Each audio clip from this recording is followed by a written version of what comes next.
Alps மலையின் அடிவாரத்தில் உள்ள மெட்ஸெல் என்னும் சிற்றூரிலிருந்து இந்த காணொளியை பதிவு செய்கிறேன்.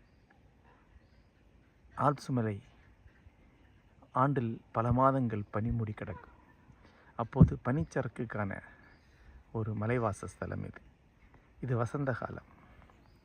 இப்போது வசந்த காலத்தின் பசுமை எழிலை கொண்டாடுவதற்காக இங்கே மக்கள் வந்து கொண்டிருக்கிறார்கள். இங்குள்ள இந்த அழகான தங்குமிடத்தில் விஷ்ணுபுரம் ஐரோப்பிய கிளையின் முதல் தத்துவ பயிற்சி வகுப்புகள் நடந்து கொண்டிருக்கின்றன. 30 பேர் கலந்து கொள்கிறார்கள். இந்த தருணத்திலே என்னுடைய அழகிய வெள்ளிமலையை நினைத்துக் கொள்கிறேன். இந்த இடம் மனத்திற்கு மிகப்பெரிய ஒரு நிறைவையும் இனிமையும் அளிக்கக்கூடியதாக இருக்கிறது. காடுகள் இருண்டது, அழகியது. ஆனால் நான் செல்லும் இடம் இன்னும் வெகு தூரம் என்ற ராபர்ட் ஃப்ரோசன் அற்புதமான கவிதை வரியை இந்த தருணத்தில் நினைத்துக் கொள்கிறேன்.